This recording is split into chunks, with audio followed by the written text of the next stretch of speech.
cerita-cerita dikit tentang bagaimana pengalaman membawa Dr. Zakir Naik dan anaknya Chef Farid Naik ke Indonesia ya. Teman-teman semuanya sudah tahu bahwa kemarin kita mengadakan 4 event ya, 4 event.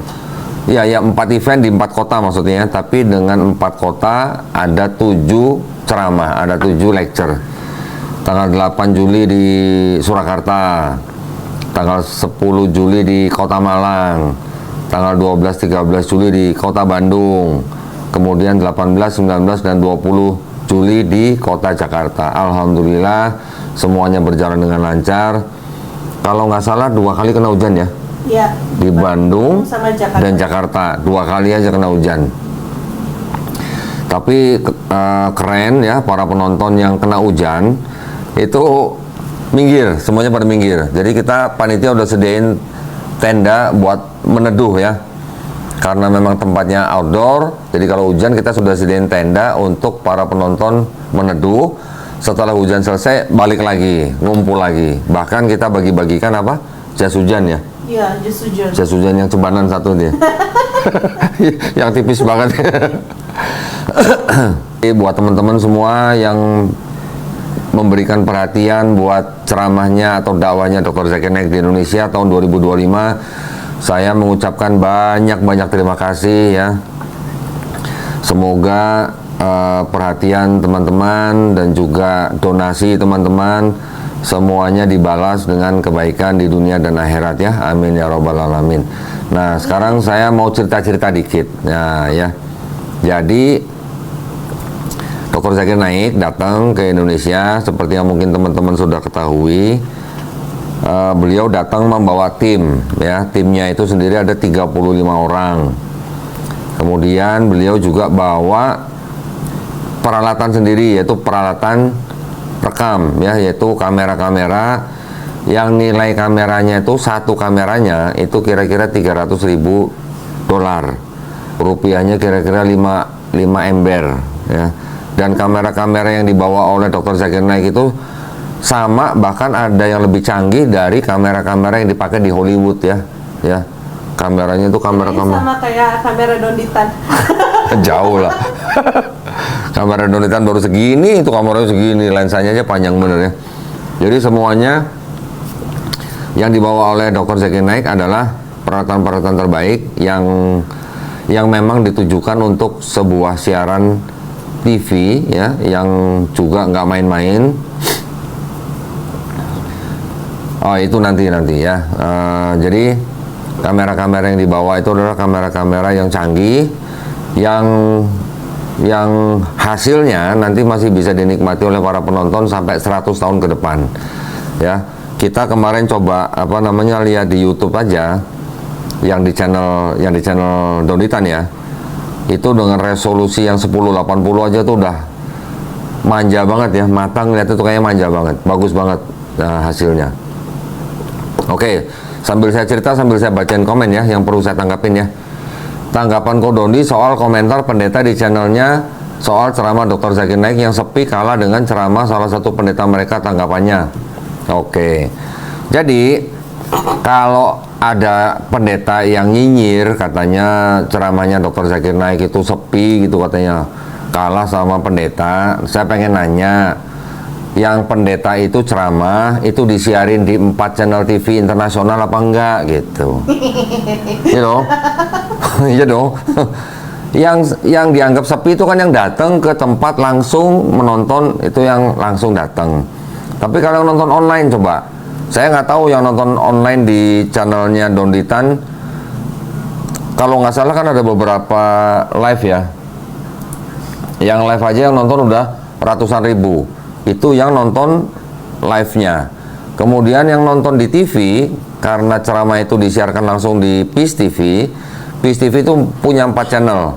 Yang pertama Peace TV bahasa Inggris, yang kedua Peace TV bahasa Urdu, yang ketiga Peace TV bahasa Bangla, yang keempat Peace TV bahasa Mandarin. 4-empatnya itu yang nonton kira-kira 200 juta orang live ya. Jadi kalau yang nyinyir katanya ceramahnya Dr. Zakir Naik sepi, ada nggak pendeta yang sekali ceramah di tempat yang nonton 200 juta orang? Itu belum termasuk yang apa loh, penontonnya channel Donditan loh, gitu. Jadi buat apa nyanyi-nyanyi begitu ya? Nggak perlu ya. Sebenarnya yang harus diperhatikan itu bukan ramai atau sepinya, tapi isi daripada ceramahnya. Oke.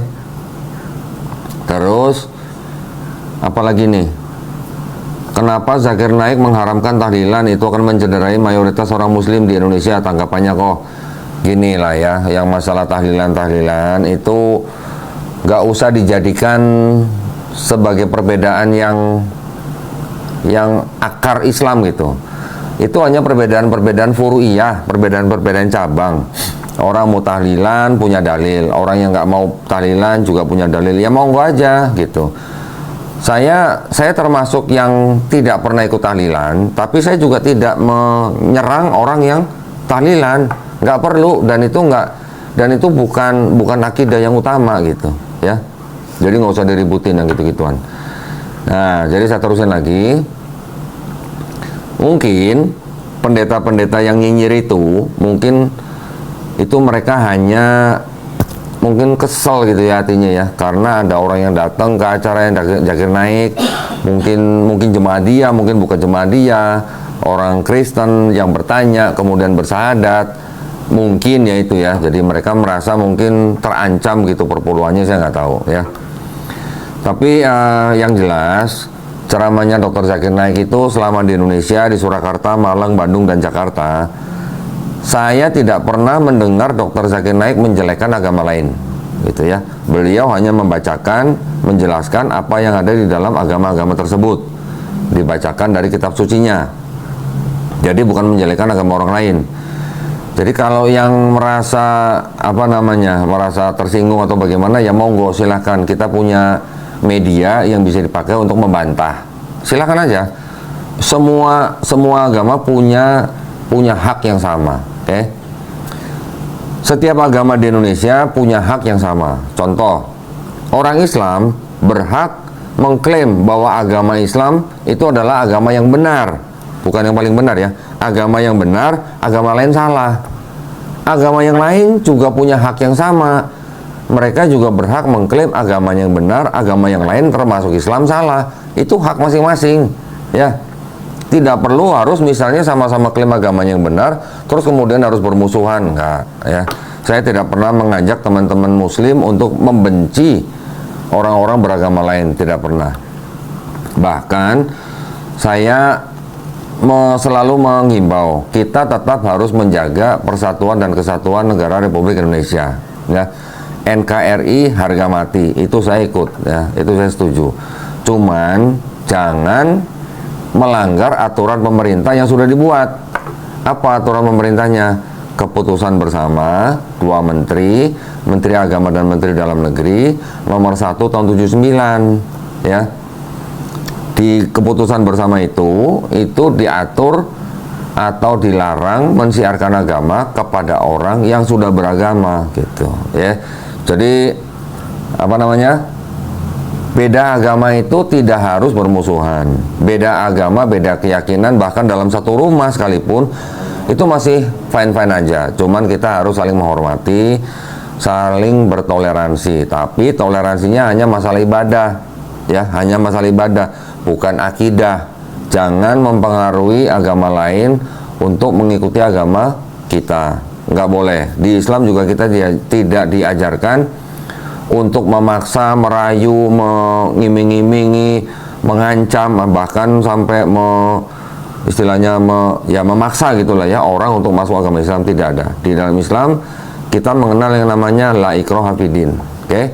Ada kita mengenal juga lakum dinukum waliyadin. Jadi teman-teman kalau kedatangan Dr. Zakir Naik dan anaknya, maksud saya teman-teman dari kalangan Kristen, nggak usah mesti baper, nggak usah mesti marah, nggak usah mesti menolak atau bagaimana. Berdakwah itu punya hak yang sama di Indonesia. Pendeta mau datang ke sini juga, saya juga tahu, saya sering dikasih tahu sama guru-guru kita di mana, di Majelis Ulama Indonesia.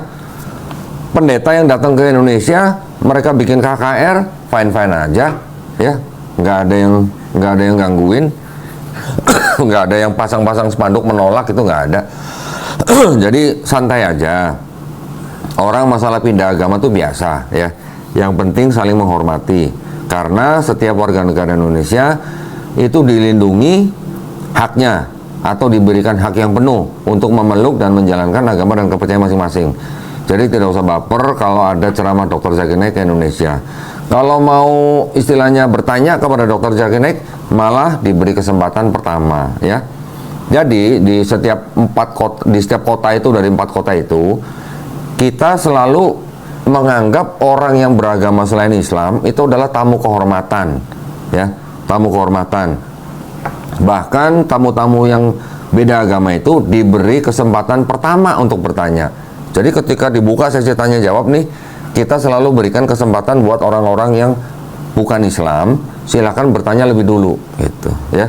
Beberapa kali kesempatan, sudah ditanya berapa kali, sampai misalnya ada yang malu-malu sampai ada dia datang bertanya, kita selalu layanin, gitu. Semuanya dilayanin, oke? Jadi apa namanya, teman-teman dari kalangan Kristen, saya menghimbau tidak usah terlalu bagaimana lah dengan ceramah Dr. Zakir Naik. Kalau yang nggak percaya dengan omongan dia, ya nggak usah dianggap, nggak usah diterima, gitu aja, ya.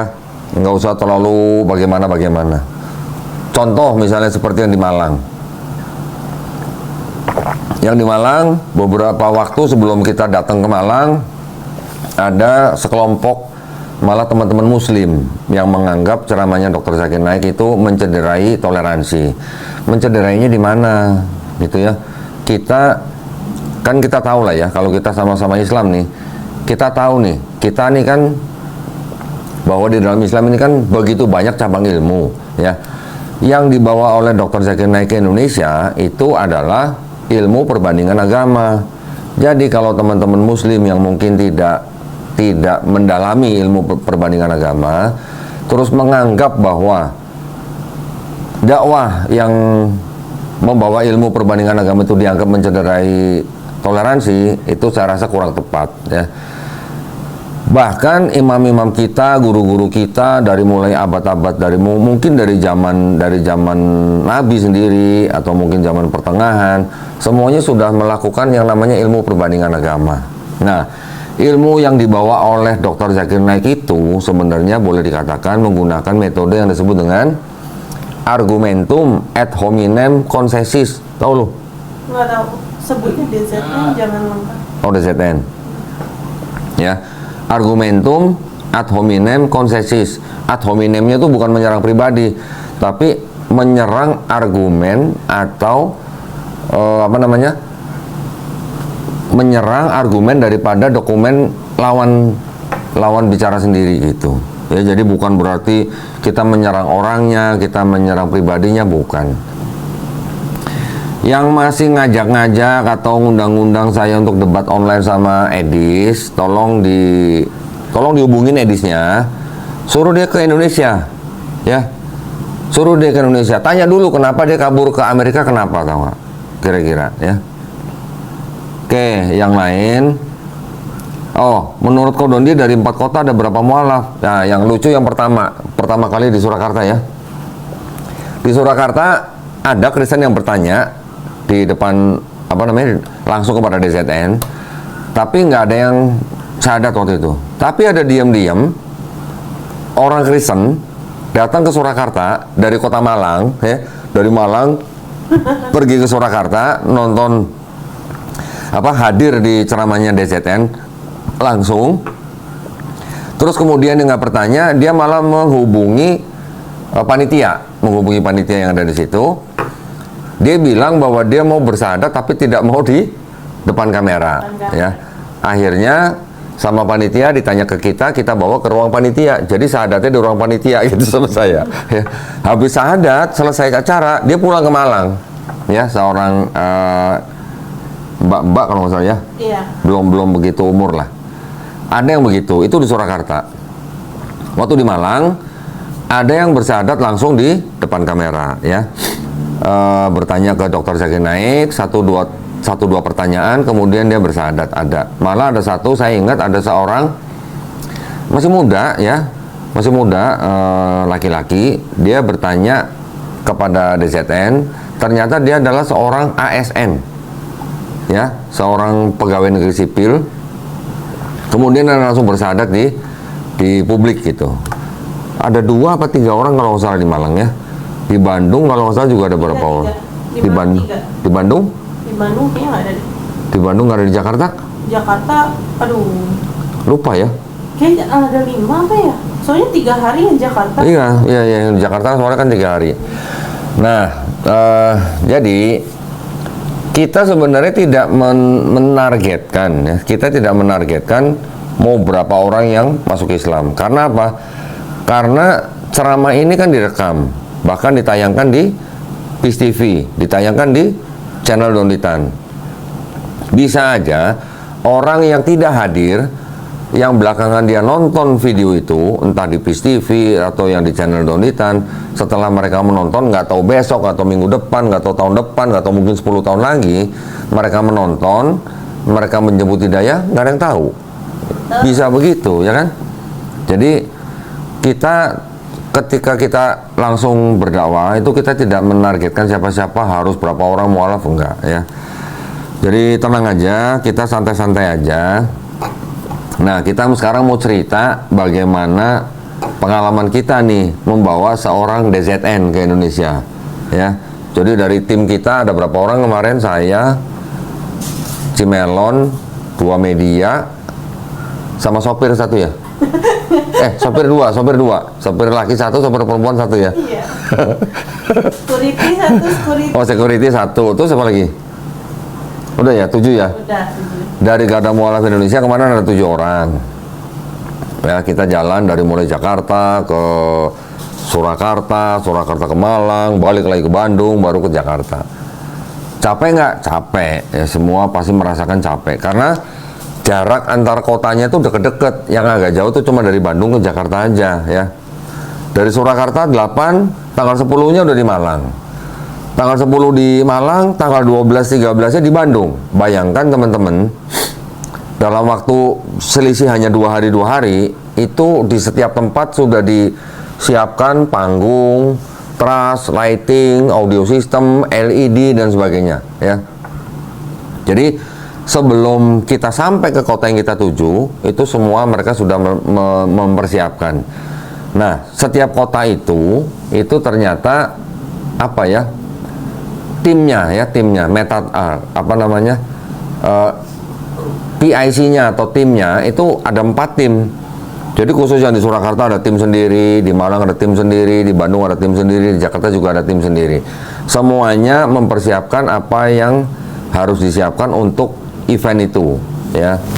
Yang di Jakarta memang agak lama, alhamdulillah. Jadi kita waktu itu memang punya waktu agak longgar lah ya.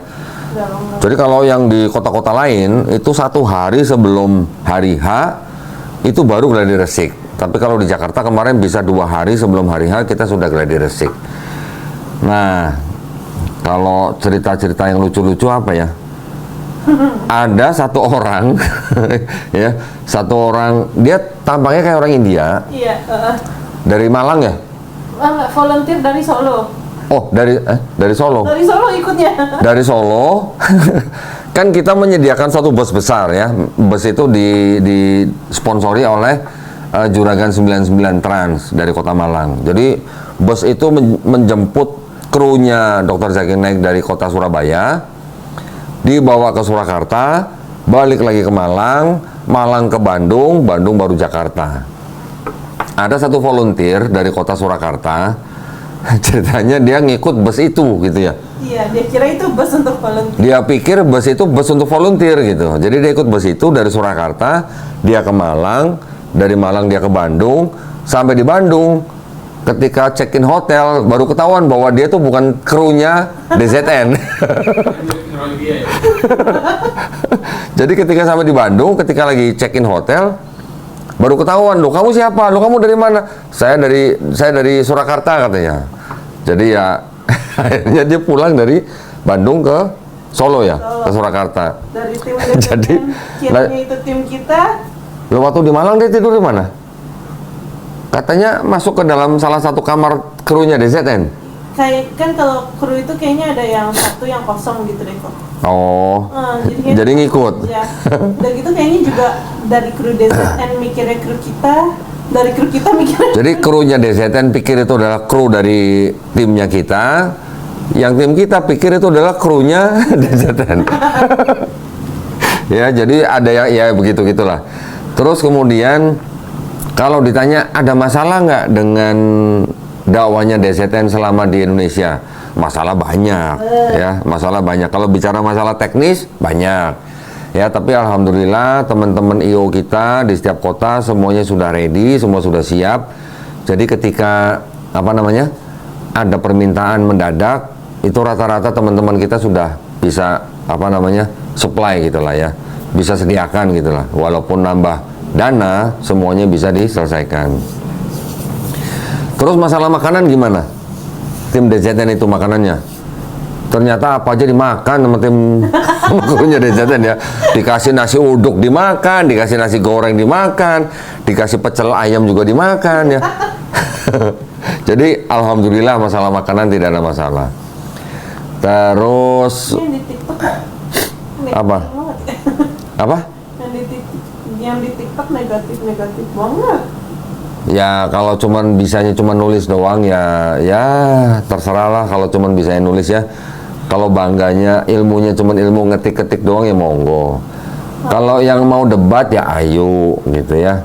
Nanti saya juga akan ada berita nih, headline nih ya. Nanti ada debat bulan Agustus ya, Mel ya. Agustus insyaallah. Insyaallah ya, nanti akan ada debat saya melawan satu pendeta yang mungkin teman-teman semua sudah tahu ya. Nanti nanti di kota mana juga nanti nanti aja. Saya belum boleh ngomong sama Melisa nih. Nggak boleh.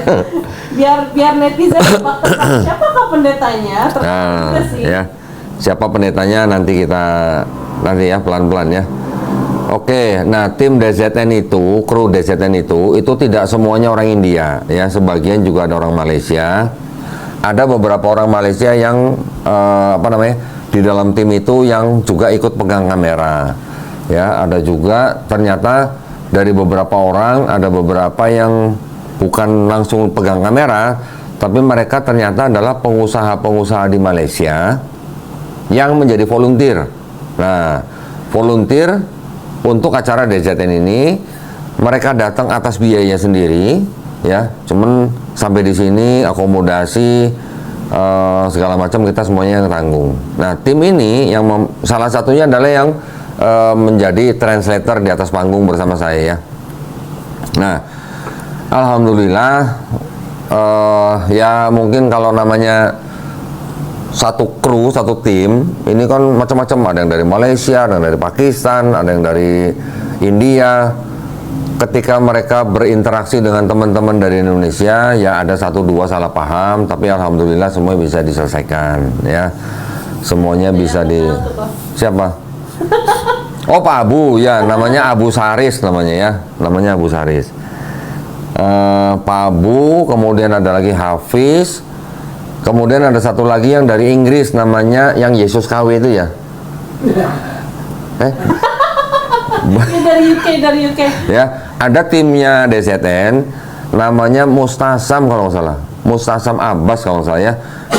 Dari Inggris, dia tinggal di Inggris, dia juga ikut datang ke Indonesia. Nah, ini beberapa orang ini. Korban nih kok. Ingatnya sama itu doang. Oh, ini ada yang bilang Nites katanya. Kalau Nites bukan yang itu, Nites bukan yang termasuk pengusaha itu, tapi kalau Nites, nah ini lucu juga nih. Yang namanya Nites itu adalah direktur videografi atau fotografi gitu ya. Video. Videografinya DZN. Nites itu orang India asli dan ternyata Nites itu orang Hindu. Nah lo, ya, yang namanya Nites ternyata orang Hindu. Saya tanya sama Nites, Nites, kamu kan orang Hindu.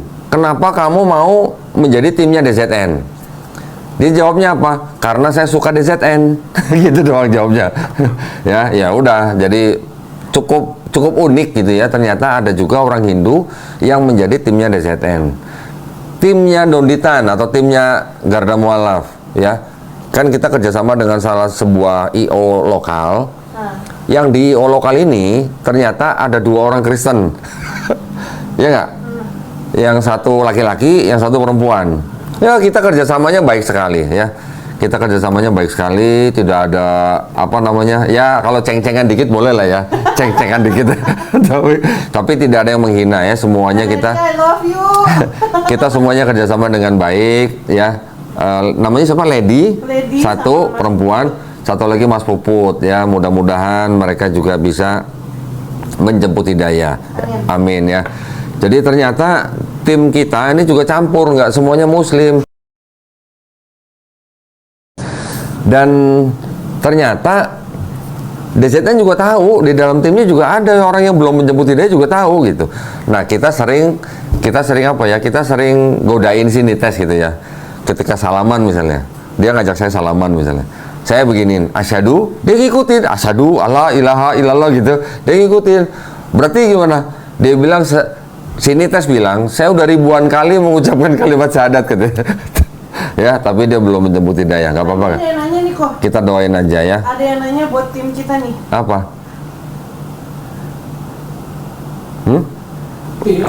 Apa? Mana? Oh, kalau tile itu Islam apa Hindu? Tile itu cabutan ya. Dia adalah fotografi yang saya cabut buat ngikut event ini. Kasihan tile, habis selesai acara sakit kuning lagi, kasihan ya. Spill cara jadi timnya DZN gimana kok? Waduh, saya juga nggak tahu. Gimana ya? Pelepasan DZN kembali ke Malaysia, ada rekam momennya kok? Belum. DZN masih di Indonesia. Ya, DZN masih di Indonesia, cuman holiday. Nah, lagi holiday ya, lagi berlibur. Cuman saya nggak bisa sebutin di mana lokasinya. Nanti insya Allah tanggal 1 kembali lagi ke Jakarta ya. Insya Allah tanggal 1 kembali ke Jakarta. Tanggal 2, tanggal 3 masih di Jakarta. Tanggal 4 baru beliau insya Allah akan pulang ke Malaysia ya. Nah jadi belum, nanti tanggal 4 baru nanti akan saya antar ke bandara. Kita lepas, DZN pulang ke Malaysia, baru nanti kita rekamnya. Ya lepas dong. Habis apa dong?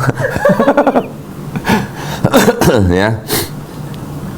Oke. Apalagi, ada lagi yang sedih apa nih? Volunteer ada yang non muslim nggak Mel? Volunteer? Oh nggak tahu deh, kayaknya setahu aku mah itu semua sih. Oh ya, terima kasih banyak ya buat volunteer yang sudah membantu suksesnya acara DZN di Indonesia. Volunteer di Surakarta, volunteer di Malang, volunteer di Bandung, dan volunteer di Jakarta. Ya, terima kasih volunteer. Volunteer ngaji yuk. Nah, volunteer terima kasih banyak. Ada yang volunteer dari mana? Dari Yayasan Magnet Rezeki ya. Magnet Rezeki. Ada volunteer yang ngaji yuk. Ngaji itu di Bandung. Ngaji yuk itu Malang. Oh, Malang. Terus Saf. kemudian satu saf itu di Bandung. Satu saf dan Maca di Bandung kan? Terus yang di Jakarta? Yang di Jakarta itu dari Magnet Rezeki. Dari Yayasan Magnet Rezeki ya. Barakallahu fikum. Semoga semua volunteer yang sudah membantu acara DZN ini semuanya dibalas dengan kebaikan di dunia dan akhirat. Amin ya robbal alamin.